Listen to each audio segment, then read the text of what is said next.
Hey guys, joining us today is the CEO for Peaceprints of Western New York, a leading Buffalo-based reentry organization. Working with incarcerated men, women, youth, and their families, our guest and her team seek to raise awareness about our nation's epidemic of mass incarceration, mass supervision, and put a stop to our city's school-to-prison pipeline.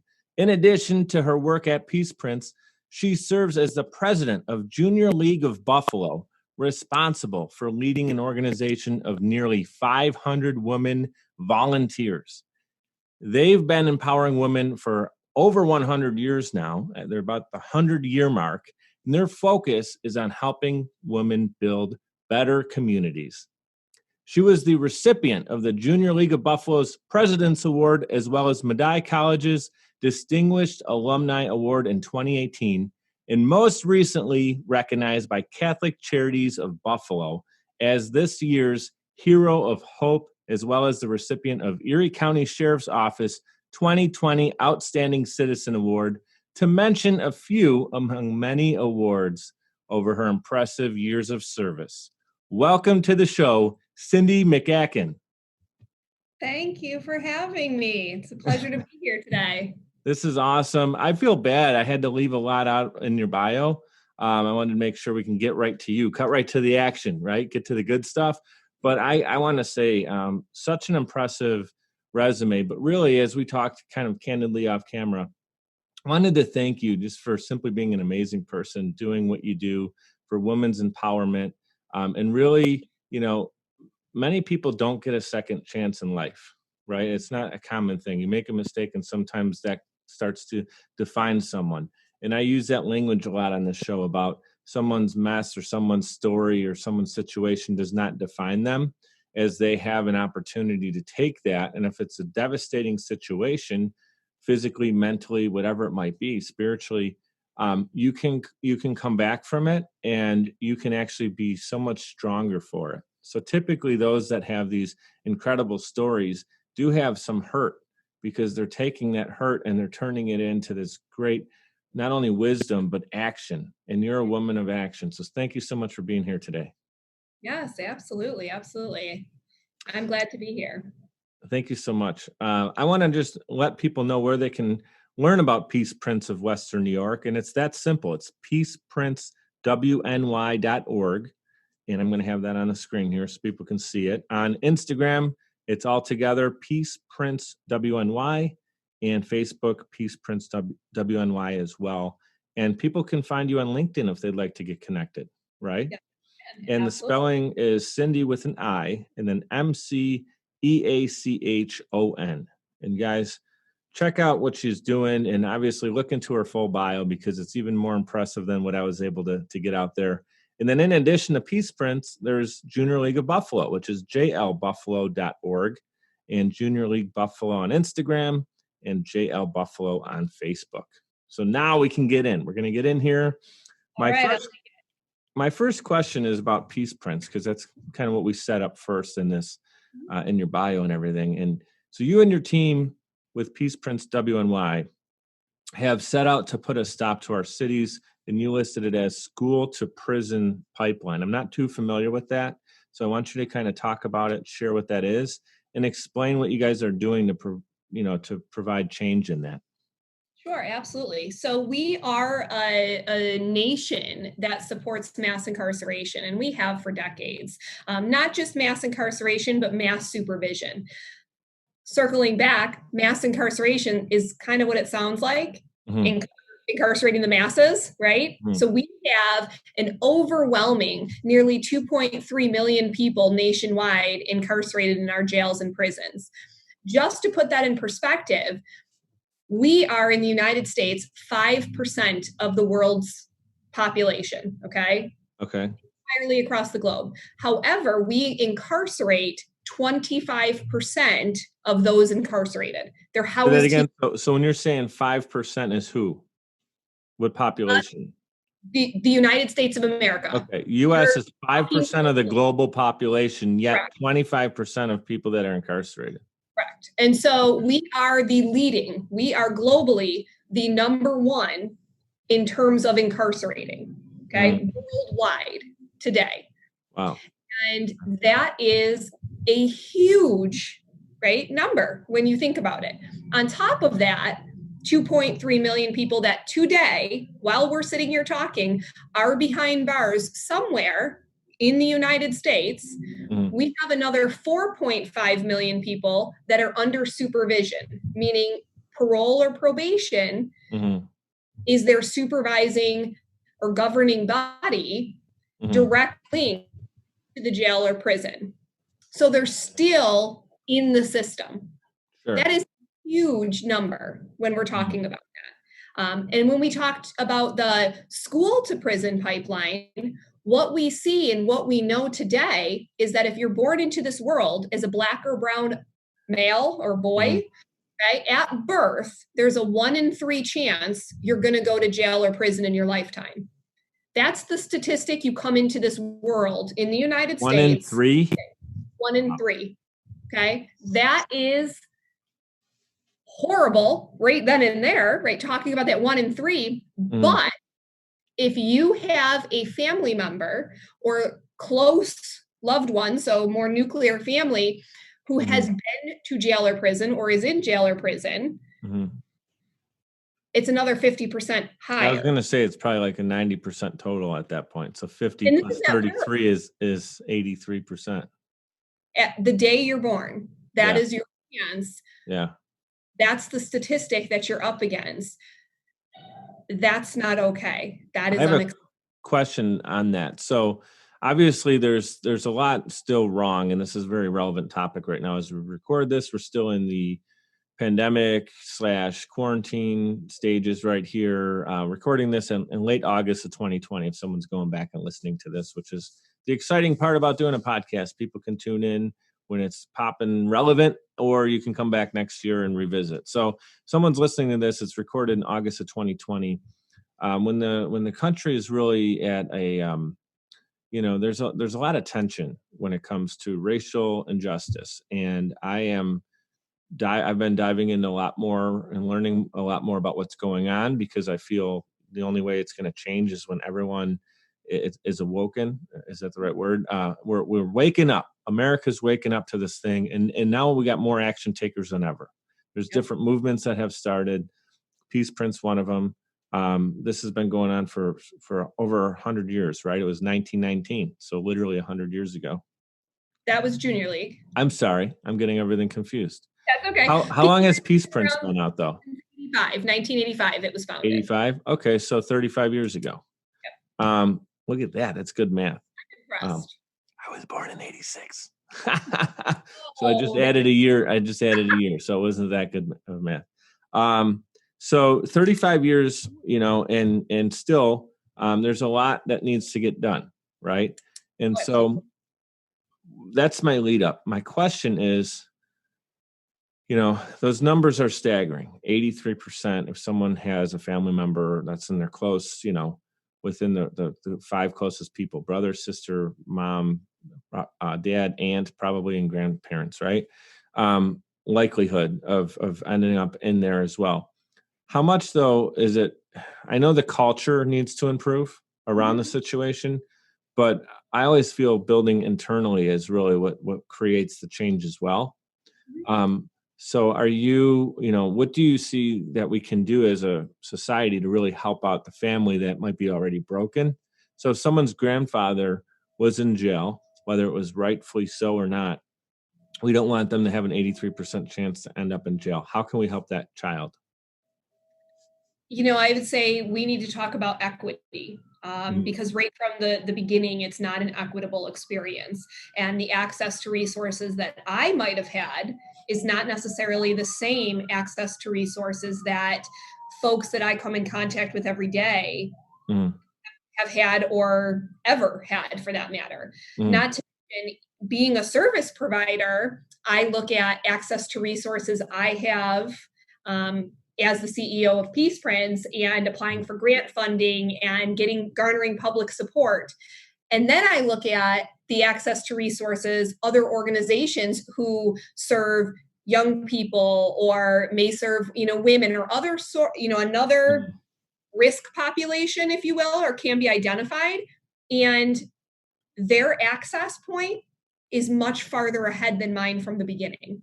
Sure. Simply because of the population I serve. So it continues to go back to that notion of equity, of everyone having that fair shot from the beginning. And we do not like to come out of our comfort zones. We do not like to be uncomfortable. And if we want Can you just make sure we all understand when you're saying we, what group of people is that? The world. Society that's kind of living in a comfortable place, that to go out and reach out to someone who's in need, you need to get uncomfortable to do that. I mean, it's almost human nature. Sure. Whether you're comfortable financially or you're comfortable or not comfortable financially, no matter who you are, right? None of us, as a human, basic human function, like discomfort. We actually try to stay away from discomfort. Right. So you can attribute that to any area, whether you're talking about somebody who is very well off, that doesn't want to venture into areas where they may be less comfortable or feel less comfortable.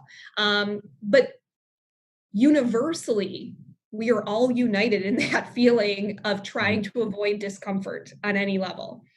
And the challenge is, until we talk about deep-rooted systemic change and make large-scale policy moves and provide equitable access from the starting point. So I just told you 1 in 3.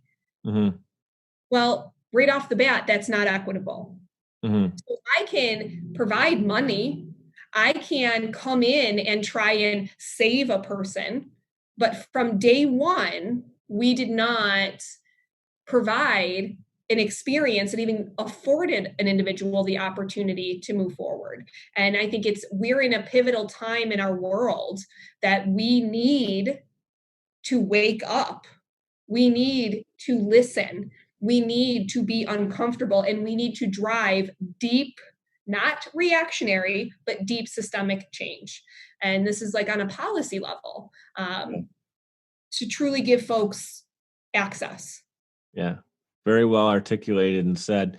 I do agree. And that can go down to even some of the more simpler problems that we may have in the daily world that we all live in, and it's so fast moving, is if you really want to make a large correction, you have to get into the roots of the systematic change that you talked about. Otherwise, you're just putting Band-Aids on everything, and you're going to turn around, and then when there's a big leak, Band-Aids are not going to hold up. And right now, society's having a hard time holding up because there's not systematic change. So I think that was extremely well said. And so we want to help. I want to help you here have a voice, and thank you for sharing that. So let's keep going with that because it is so relevant. So what can, I hate to use this term, but like the average American. So just, anyone, whether you're doing well financially or not, finances aren't really something here that I think need to even be discussed. But what can we do as a society to help raise awareness and then get the help that needs to be set in place here? I would say educate yourself, pick up a book, listen to a podcast. Whoever's listening right now, you're already in the right direction, but listen to podcasts, hear other perspectives, and be open to the various, beliefs, backgrounds, thoughts that make us all unique. That is step one. You have to be open. You have to be ready to listen, but you cannot wait for people to come to you. You need to seek it out. And if you're serious about large scale change and driving change, then you need to push forward and you need to seek out information and challenge views you may have always had. Question that. Start beyond that. I was just on a Zoom call earlier today. We're doing a virtual session because we're in COVID with a group of individuals incarcerated downtown in the holding center. And this is the first time that this is happening in the state, this virtual workforce readiness training that we're doing. And we were talking heavily today about the as seen on TV mentality that we have. We assume today that if we saw it on TV, it's real. The way we glamorize our justice system, all the TV shows that are out there that we watch, that just because I saw it there, this must be how it is. And that all people who are incarcerated are bad. Yeah. What's the term for that? Stigma, right? There's a stigma. Absolutely. That's the stigma attached to it. And rather than seek out additional information, we settle with this glamorized view, that status quo. Kind of like the common denominator of what we're learning from our environment, including media. Yes. And not only media, because a lot of times that's associated to like the news and the press, but entertainment as well. Yes. Yeah, absolutely. And so, I mean, I challenge you to be educated. That is step one. I mean, seek out alternative information and listen, open your eyes. Around you, you're going to see so much that you may have missed simply because you were going through the routine of every day, and question those things. Yeah. What I wrote down here is challenge views, and I want to stay on that too, because I know it's difficult too. We grow up, and hopefully, you start off with two parents. Not everybody has that is almost a luxury in today's world. And so, even if it's one strong parent and maybe grandparents helping raise you, whatever your situation is, you get kind of your environment starts to generate your personality, right? And then hopefully, if it's in a negative way, you can go and get some positive inspiration and energy other ways, which is, again, why I love podcasting and books. Is if you don't have that from maybe your parents and your siblings, it's available to go and get that access. And I love talking to people on this show who maybe have overcome that, right? So we want to we're talking about challenging views. So if someone feels like maybe what they've been fed, information, thoughts, policies, the way we feel about a particular group of people, and also the stigmas that we're getting in our entertainment and everything else, how can we encourage them to do that? It's just, again, go back to the education side of things, or maybe even where would you send someone? Is there like an online portal? Is it peaceprintswny.org that they would go to if you want to say do your homework? I'd say it was a starting point. Is it the only place? Absolutely not. Are there organizations nationwide that you could tap into that are going to give you information? Yes, absolutely. Wholeheartedly, without a doubt. We are just one, but definitely seek out organizations. Of course, I have to say, definitely check out Peaceprints, right? Right. But are there like video resources is what I'm asking, where people can? There are tons of podcasts. There are tons of TEDx talks that are just amazing. There are several movies out now. Books, endless books that you can choose from. I mean, there's just, the opportunity is there. And it's not just in the justice system. You can hit multiple, right, areas of our history, multiple groups of individuals that unfortunately are constantly striving for equity and pushing, that narrative forward. There's access to tons of materials beyond what you learned in school initially, which depending on, how old you are, how long ago that was. Or and what school system you're in and what their narrative is too. Because a lot of times, depending on if you're public, if you're in a Christian school, if you're living in the South and North, you're going to be getting kind of a slanted perspective, unfortunately. That's just what it is. I'm not making that up. That's just calling it what it is. Yeah, absolutely. 100%. And the cultures we live in. I'm 100% Italian. There's things that I love about my 100% Italian culture, and there's some things we do that I don't agree with everything that we do. But now I'm old enough and mindful enough to be able to adapt. And just because something is a culture doesn't mean we need to continue to do it. We can change. Well, powerful what you just said. You're mindful. Yeah. And that is another tip. If you don't understand mindfulness and you don't take that moment to, I guess, embrace it, you're going to miss a lot. There's a lot of power in that. I think about second chances. And a lot of times, again, one of the things I think about is kind of a heritage of strong respect is the roots that I'm in. And like, if someone burns you once, it's kind of like you just don't deal with that person ever again. So that means there's like no second chances in the culture, very little.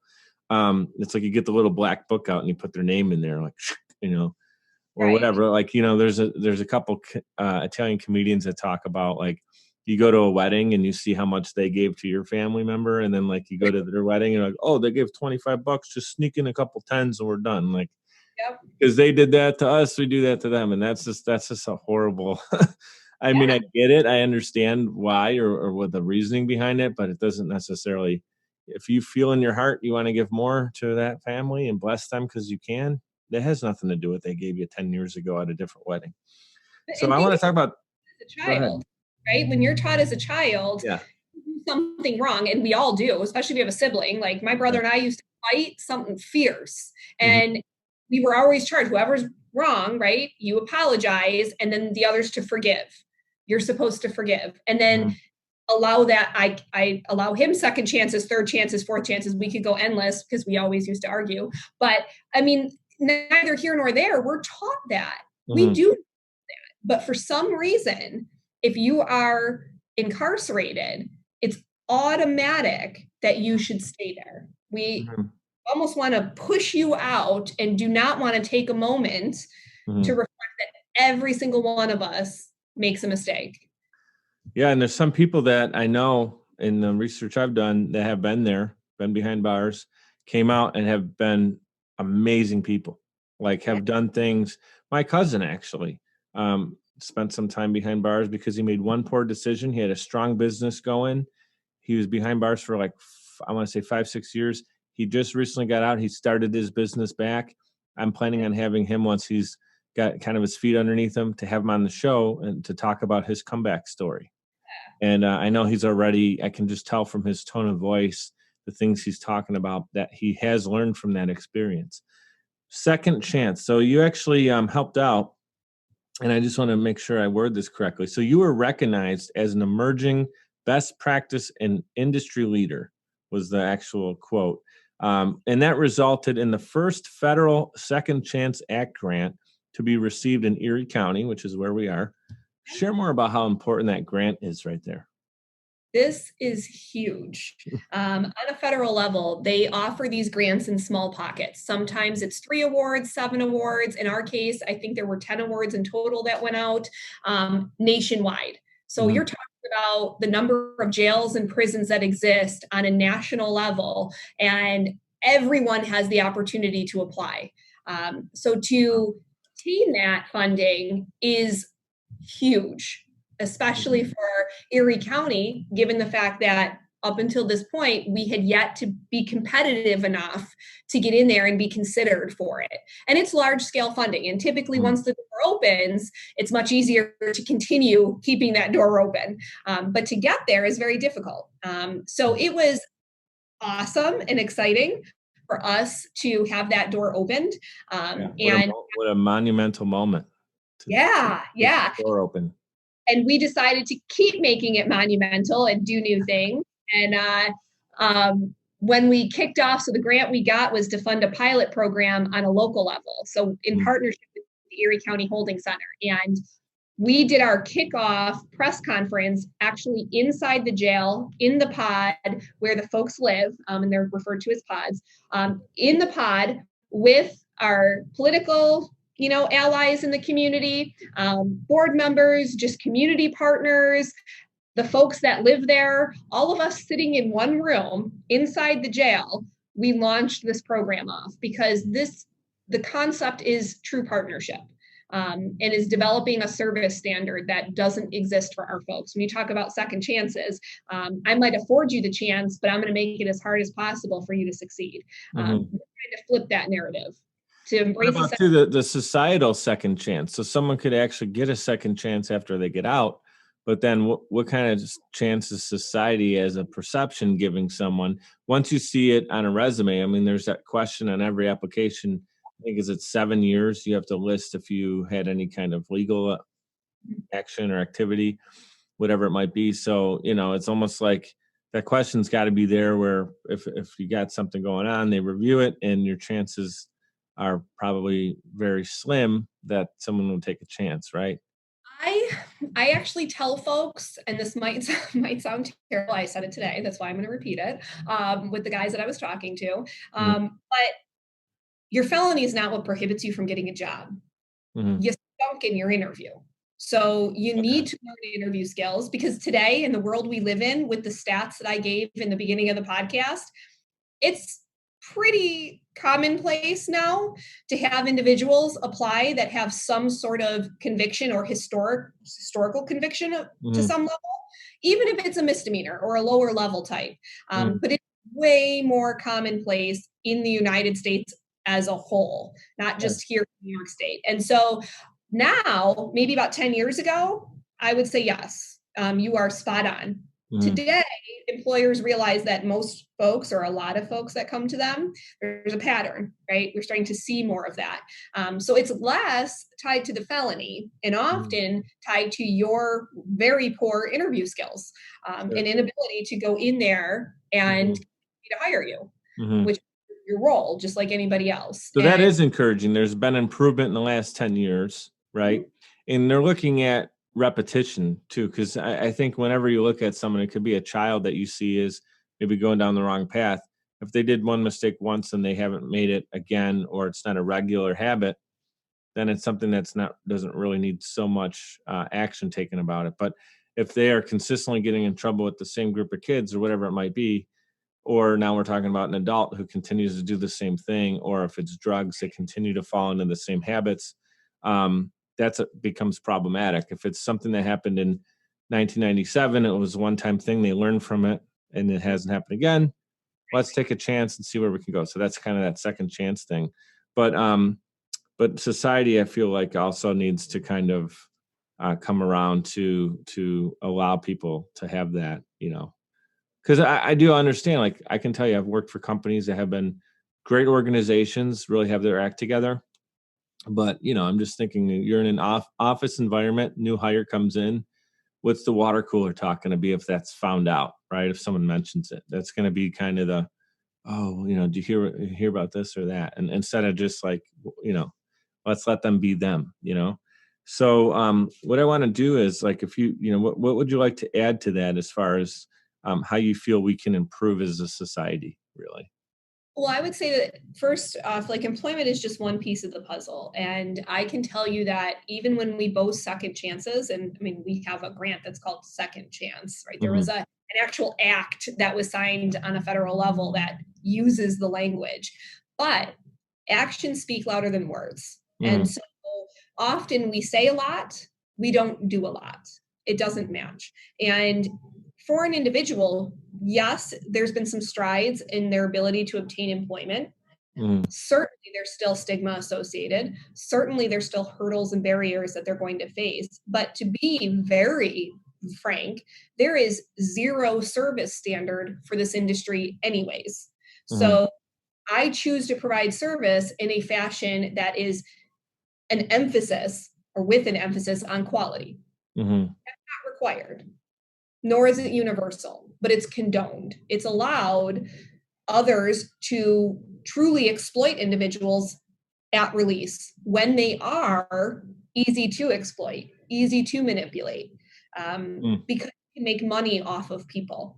And so this is a very unique industry because it is very deep. It is not like any of the other service industries. And I worked with folks with disabilities for nearly a decade, very, very involved in that work. This was a mind-altering experience to move into this industry and realize how low the standard is for another human, and that there isn't any mechanism to ensure that folks are truly getting an opportunity to make good choices or move forward or let go. In fact, we just keep reaffirming and setting you up for poor decisions. Yeah. And, I mean, we're not getting too deep into a lot of these things, but it is just, it's unbelievable. And if you saw or you heard, you'd think that I'm making it up, or that I'm just blowing it. No, it's real. Yeah. The more you look, the more you kind of continue to find it and see. It's shocking. And I'm sure that's what really builds up your heart too, when you're seeing these things firsthand and you're helping people firsthand. So thank you so much for sharing that. I want to make sure we do spend some time talking about Junior League of Buffalo as well. Such a great organization. That one has been in place for over 100 years now. It was 1919. Women's rights have improved. Okay. Yeah. And what I'd like to talk about is where you feel they have significantly improved over the last 100 years, or even if you want to talk in like the last 25. And then where do you feel we can, just like we're talking about second chances with women, where do we feel we can help make sure that there is more equality there and shine light on the areas that need some attention? Well, for starters, I can vote. I have a job. That in and of itself is massive. Mm-hmm. I can choose if I want to marry or not marry. They sound silly, like simple, like just things I'm throwing there, right? But these are, today, I have that choice. In fact, I can be a CEO. Mm-hmm. That is not something that I could have said, 15, 20, 30, 40. The number keeps slowly creeping up, right? Mm-hmm. It's relatively new. Are we still where we need to be? Not even close. There's still, 81 cents to the dollar in terms of the pay gap, and that's average. If you break that down by your race or minority, that number continues to go down in terms of what that gap is in pay. Do you feel like a lot of those positions are kind of older positions, like kind of the built-in secretary role, or kind of where women had more opportunities to work that were underpaid, and then that kind of just stayed that way for a long time, where there weren't women CEOs? So there's, you can't really say, oh, back in 1940 or something, the average pay was this, and now it's this on a percent basis, like to do the comparison. But do you still feel that the average woman CEO is making less than the average man in 2020? That's still relevant? Okay, wow. I'm glad we're talking about this. Yeah. It's still happening. Expectation is different. I was just having a conversation with someone. Do I have a seat at the table? Yes. Is my method of getting to the table the same as your method from being welcome to the table? They're not the same. Right. And am I always even actually being heard? That's a question. And so have we made strides? Certainly. Have we made universal strides? No. I'm speaking from the frame as a white woman, and I'm looking at it from my frame and my frame exclusively.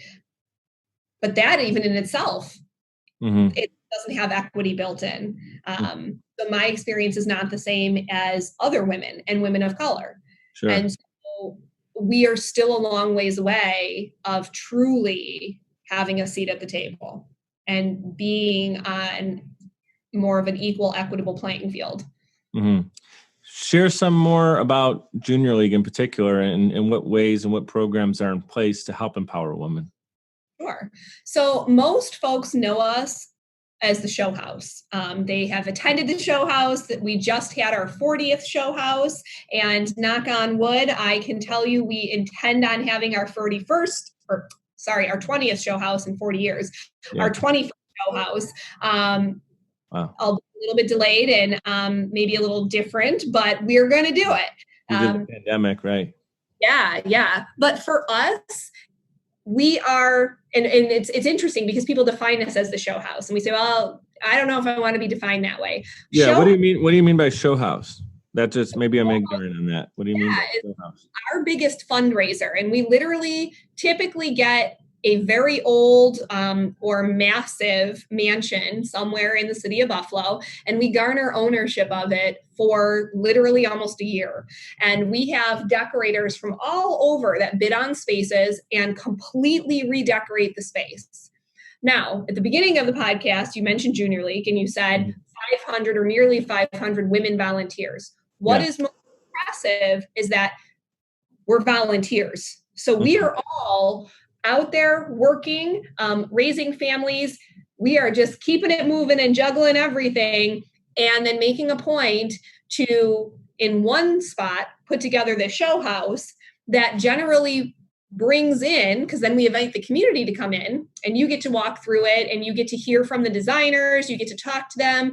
You're seeing all sorts of different stuff, but all of the money that comes in goes directly back out to benefit a not-for-profit in the Buffalo, Erie County area. Wow. We have given back nearly $5 million in money that we've brought in through this huge event that takes a lot of women power to make it happen. And the outcome is that money goes back. And so I know that it was a bit long-winded and didn't directly answer your question, but to go back to what do you get out of Junior League as a woman, we are a training organization. So you're coming in a network of other women and you're moving into and garnering experience or honing, right, skills you already have in areas that you can use both personally and professionally on the outside. Just being part of that show house and the development of that project on the various levels, from monitoring the landscaping or learning how to handle all of the various designers and the personalities that come with it, to being the leadership team or running the books, and dealing on the financial end. There's all sorts of elements. When you talk about training, there's opportunities for that growth. And it's built right into giving back and that impact. So it's happening simultaneously. It's not two separate entities. We're training members and giving back to the community hand in hand. Yeah, they work together. Yeah. How does someone get involved as a volunteer if they want to? I mean, you have 500 now, but I'm sure there's room for more. You're not going to turn anyone away, I'm guessing. So we recruit. Recruitment is open right now, and we have a couple of virtual recruitment sessions that are out. We are recruiting through the beginning of September, so we are towards the tail end of that. If you're listening to this now, if you go onto our website, it'll give you very direct information on how you register for one of those particular sessions, or follow us on social media. The information is there as well. How you would access the website and join us as we continue to push things forward. Awesome. And one thing, since we're talking about volunteering, I didn't get to it with Peaceprints. Is there an opportunity there as well for people to get involved? Oh, absolutely. Absolutely. On all different levels. Just check out the site again. Same thing. Yep. There's a volunteer application. You fill it out. It's going to kick right over to us. We basically say in that application, what are your skill sets? What are your interests? Put it in there and we'll see if we can't carve something out or to help. Cool. Now I got to give a shout out. You have a beautiful family. You made sure that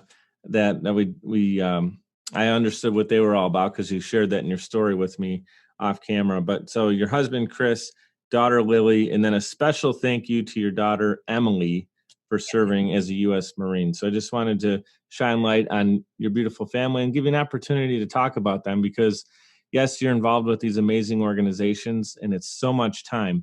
Typically, the people tuning into my show are entrepreneurs, business owners. We've had world-class athletes on and musicians, and just a really awesome, well-rounded list of our guests, right? But the people tuning in are typically go-getters. They're going out, they're doing more, they're serving their communities, they're looking for the next level of greatness, which means they're also extremely busy, right? They got a lot of stuff going on. Many of us have families like you and I both do. How do you balance it all? Can you help talk about, like, again, shine light on your beautiful family, but how do you also get to them when you're doing everything else too? Well, we're having Family Day at Bissonnet House today, one of our programs. And my daughter Lily is outside doing not face painting because of COVID, but hand and arm painting right now. And she's a visual arts student at Performing Arts in Buffalo. And so she's using that skill, and she's here bonding with me. So sometimes it's creative ways like that, where my family is being dragged into. I was going to say, are they getting dragged into it, or are they saying, Mom, I want to help out? Yeah. You can't show me that you have a talent or skill, or I'm going to voluntold you to use it somewhere. Voluntold you. I love that. Yes. Very, very apparent in my life. And they all know it and are fully aware. And they're like, oh, there she is again. She just voluntold me. Here it is. I'm guessing they don't have too many Saturday afternoons off where you're not helping out. No, we find something. get involved in a lot. I, am trying to myself be a little bit more mindful and find that balance. But it was a few years ago that I finally owned. I used to struggle because everybody would ask me when they would get to know me and what I'm involved in and what I'm doing. And they would say, "What do you do for fun?" Mm. Thinking, well, is my life not fun? Because Yeah, that's it. it's fun. Like, I enjoy what I'm doing, Yeah. and I struggled to identify with what was wrong with my version of fun. I have since realized that this is fun for me. Mm-hmm. Being here for the afternoon, enjoying the families and just life, that's fun. Yeah. I get up very early in the morning, typically around 5:30, because I love to work out. That's fun to me. That's my time to do that because of choices that I've made and commitments that I have to find me time. That was some systematic change of being uncomfortable, which I don't know if we got that on it recorded. We were talking about being uncomfortable. It takes that to actually change. Yes. Right? And so I was thinking as you were talking about, I'm like, one of the most uncomfortable things that take, to change is fitness. Where in the moment of the act of getting fit is very uncomfortable, yet the results follow. And that's you're talking about, changing society. It's very uncomfortable for people to do that because the actions they need to be doing are things that are much different than what's comfortable. And I think that's fantastic. But yeah, I do agree with you. Doing this show is so much fun for me. A lot of people are like, "Oh, is it a moneymaker?" Like, I didn't sign up for this to get into it. Eventually, it can become that, but that's not why I'm doing it. I have a business. I enjoy obviously making money in my business, but I feel so much better knowing I'm on purpose and helping out the clients I'm helping out. I do a ton of networking. It's time and energy that doesn't always turn into business, but I'll tell you, most of my friends and the people that I care about, I've met because of the organizations and things that we're connected to. Like I was nominated with LLS as Man of the Year, and it wasn't about the title. It was about the people I got to meet on my team and help out in Buffalo, New York. And it was just like a big family of people that came together to do something awesome. That is fun. Is it a lot of time and energy? Absolutely. Yep. I even say this, like, I always was striving for the time off. Like, we work super hard to get that vacation or time off. And I know some family vacations for bigger families are not necessarily relaxing because you're like doing the Disney trip with 18 people. But to me, it's like, I just would love a day where I'm just sitting at the beach with a book, right?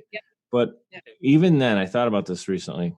If I did that for 365 days a year, now that sounds great. Oh man, if the income stayed the same and that was my activity, even me who loves the beach and I love reading and learning, I know that it would probably be after like the fourth day where I would start to get itchy and anxiety, like anxious of like, I got to do something. I got to make a difference. I got to meet someone new. I got to talk to someone. I got to help them out. I got to go interview someone. I got to learn something new. Right. And like just learning out of the book is cool, but I need to start applying what I'm learning. So I think it's super important to have a little bit of turn off and family time. Like this weekend, I have my daughter. I won't be taking phone calls and things during our time. But then once she's asleep, I pop right back on, check my email, make sure I didn't miss anything, that kind of thing. And you have to carve it out, and that's okay. And be okay knowing that you're doing that, but it's that you own it, right? You made that decision and you took it and you got to stick with it. I did the same thing. I said, okay, Saturday, I have until 4:00. At 4:00 on Saturday, computer is shut down. I am not answering text messages, emails, or phone calls, and I will not do that again until Monday morning. Yeah. That's awesome. And I set the parameter. Now the ball's in my court to own it. And if I choose to keep checking my email anyways, that's my fault, right? I said I wasn't going to do it, and I have to have some discipline not to. And your family's watching you too, and your daughters are picking up on your actions because you said it earlier in the show. Actions speak louder than words. So if you say, and they are watching, are watching. Lily, don't be on your phone all day long. I want you to focus here while you're doing face painting at this event. And she's on her phone. And then you're like, don't do that. And then 10 minutes later, you got an email that you're doing on your phone. And she's actually telling you about her day. And you're like, what was that? Yeah. Okay, honey. Yeah.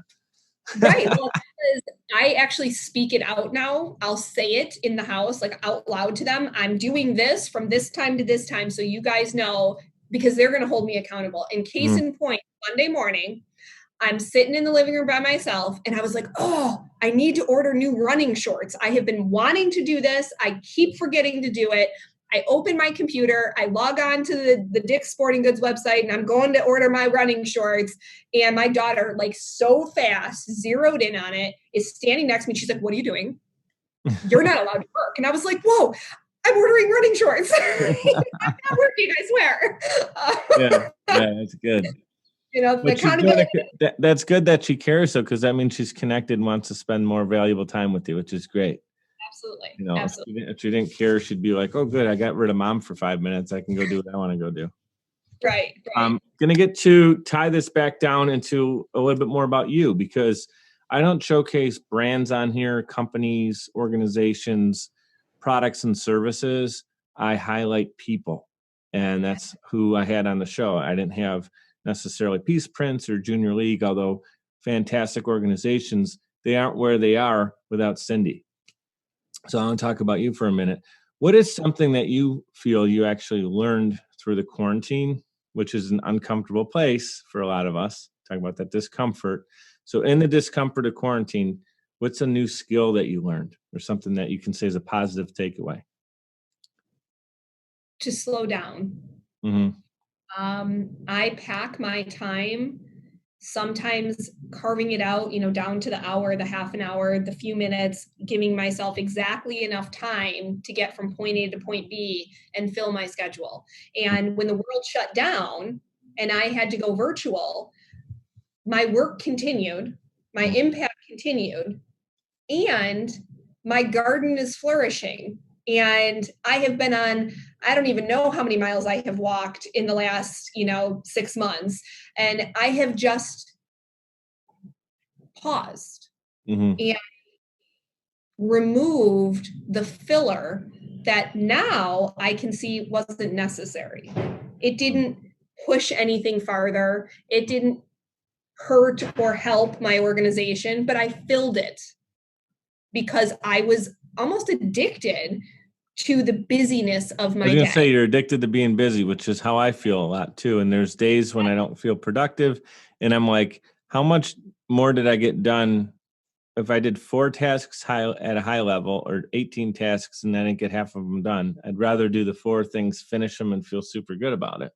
Exactly. And have a little bit of in-between time to breathe and be even more productive. Absolutely. Absolutely. Yeah. And that to me was my biggest takeaway. Awesome. Was that pause. Mm-hmm. Who is your biggest influence? Like, is there someone that you just felt growing up, maybe that you watched their actions are what helped lead you into who you are today?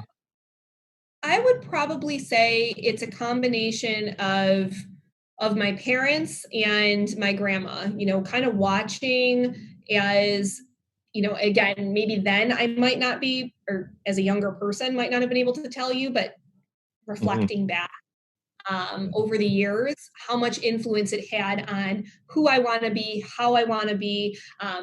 My grandma, she Italian, so not that says anything other than she cooks for one, but she's cooking for 50 and she can't ever just cook for one. And so, just that open door policy all the time, it didn't matter.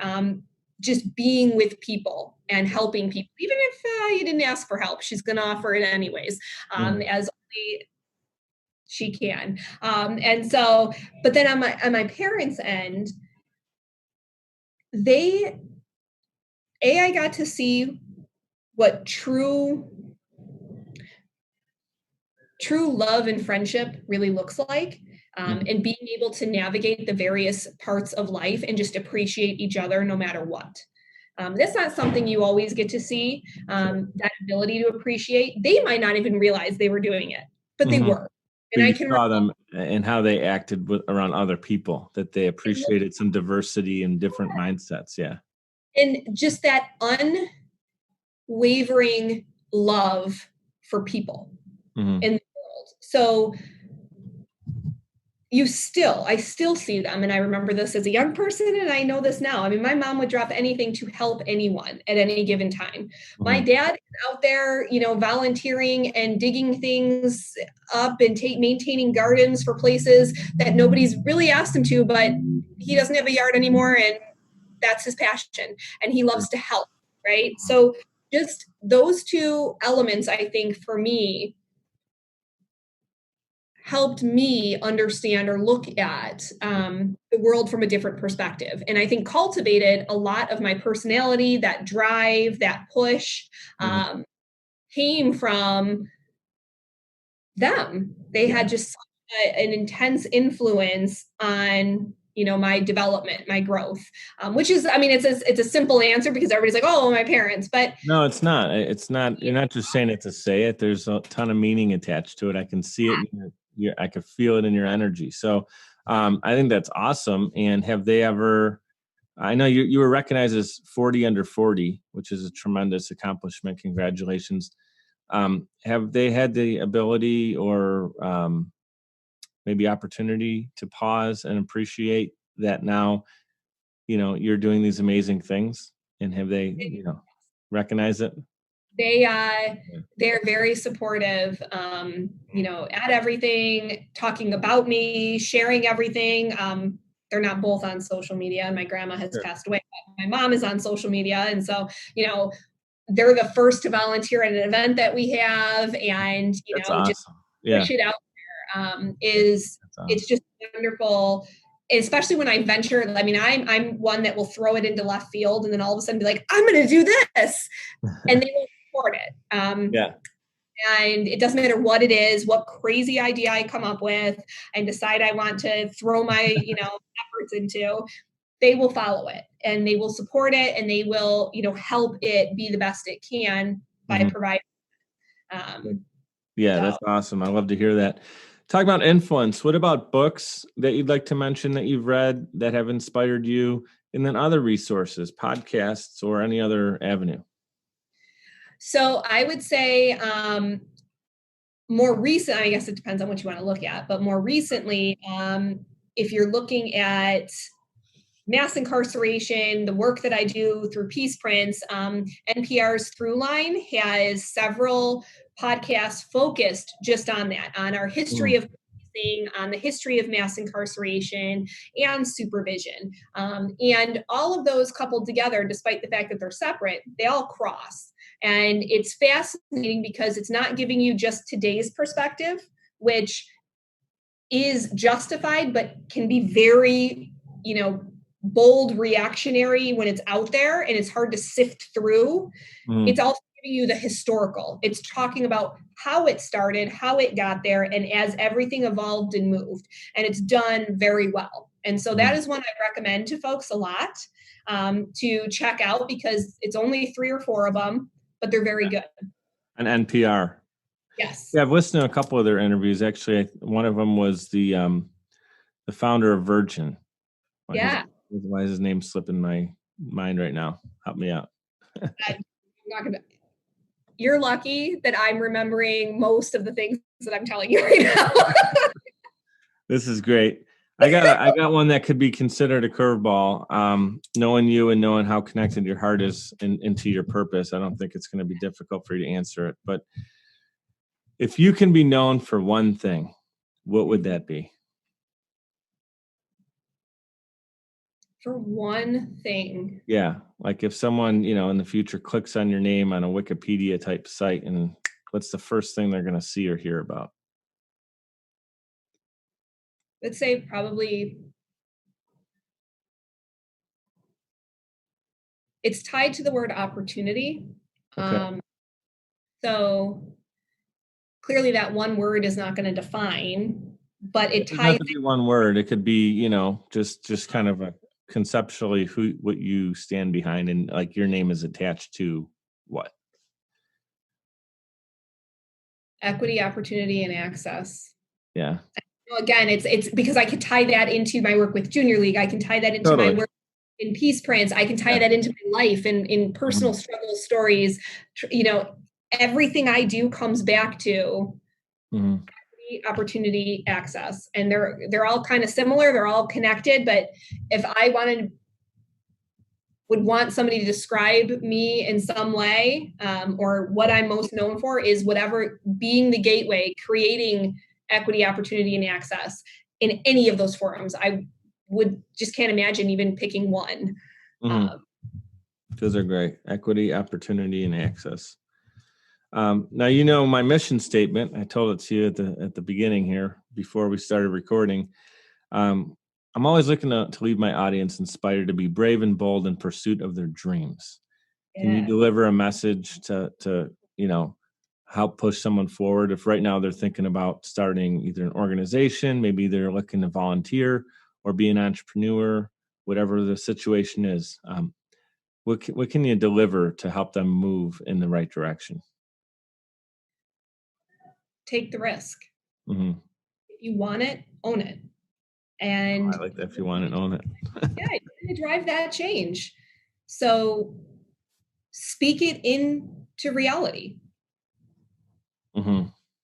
Most people don't step because we don't like to be uncomfortable. We talked about this. So people don't. And when you break down discomfort, often it's tied directly to fear. Mm-hmm. So what is that fear that's driving your decision to pull back or not take that leap? And what's the worst that is going to happen? Because if it's not death, I think you're okay. So take risk and make it happen. Oh, I love that. Yeah, it's so true. I mean, there's really very little. I forget who was telling me this or what the total message was, but the point is, like, many things can be correctable, or, you know, you can't, even if you take a large risk in business, there's, you know, if you're living in America, there's a really good chance you're going to have enough of a support system or infrastructure around where if things aren't going in the right direction, you're not 50 years behind. You might be 6 months of catch up to go back and to do whatever you want. So there's really, like, the amount of risk when it's in your heart, I feel like, and that's what I'm so connected with and doing the show is, like, I want this platform to bud so many different people that hear it and listen to your story and the many stories that have been on so far, and then go and do great things. So, you know, I want to be in the grocery store 6 years from now and someone tap on my shoulder and say, I listened to Cindy's episode and I started an organization in Toronto that is a women's empowerment movement because, you know, I was interested and I did research. And that, to me, is me serving my purpose in the world, using my talents to provide a platform for you. You know, what we talk about a lot is what? Be great and be grateful, right? What are 3 things you're most grateful for? Well, my life. Opportunity. Yeah, absolutely. My family and my health. I am incredibly grateful for all of. Talk about, you know, we were talking about earlier just having the opportunity for a job and women's equality and the fact of, like, voting. And it seemed like it was such, like, I don't want to say low level, but like things that could be taken for granted. You know, just the opportunity to vote doesn't seem huge. It is huge. The opportunity to have your health is huge. The opportunity at life is, like, whatever our chances are to actually be born. It's like 1 in, what is it? Some billion. It's some 4 billion. So we all won the race, at least like 1 out of 4 billion, way better than the local lottery odds. And then people just kind of coast. Like, what are you doing? You're coasting, or you're letting other people dictate your life. And, like, man, you know, I know there's some people in difficult situations. They feel stuck. Get unstuck, right? If you want it, own it. Someone brilliant just told me that recently. If you want it, awesome. So it was life, it was family, and it was your health. Boom. Absolutely. What else would you like to share? We've got a couple minutes left here. What would you like to add to your story? I guess I would go back to something that you talked about in the very beginning. And it was that idea of story, right? And what that means. And one of the things that we talk about, or that I talk about when I'm working with folks in all various arenas, is that in the story of life, you have multiple chapters.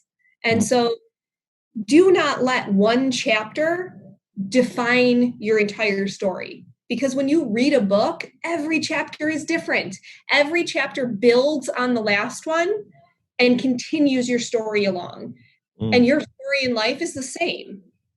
So you learned from it, you move on, and your next chapter is even better. Yeah. And it continues to grow and move. And so I take that story and we try to break it down to the chapters that exist. And so, to me, I would say embrace those chapters. And when you're ready to close it and move to the next chapter, right? Yeah. We have that ability to do that. Yeah. Do you talking about writing and like, literally, do you journal, and does that also help you? I know a lot of people that are successful do a lot of journaling. Not yet. Yeah. I tried. I started. I stopped. I have newly taken on yoga and yin yoga, which is more stretching, breathing, centering yourself, and just being okay with the calmness, which is hard for me because I'm always going. And it may grow to that, but I felt like I needed to hit it in phases and really appreciate and actually be able to center myself to open up thoughts, because everything seems so convoluted all the time and, slightly chaotic. And so it's bringing some calmness, some clarity, some peace, and actually being okay with that. So that's been my focus, and it evolves. It seems to be shifting and changing, as I get more comfortable and confident in it. But definitely, I could see myself moving in that direction at some point. Yeah, I just wonder, because we're talking about, just literally all the things going on and learning and adapting from them, and a lot of times writing it down and just being mindful of it too. Same thing with gratitude, twice a day at least, in the morning and before bed. And I find myself needing to remind myself more, and it's literally like scheduled time to get quiet, center yourself, and really feel the gratitude, not just say things that were great. It's sunny out today. It's above 70 degrees in Buffalo. That's a win. Those are great. And those are great things to be mindful of.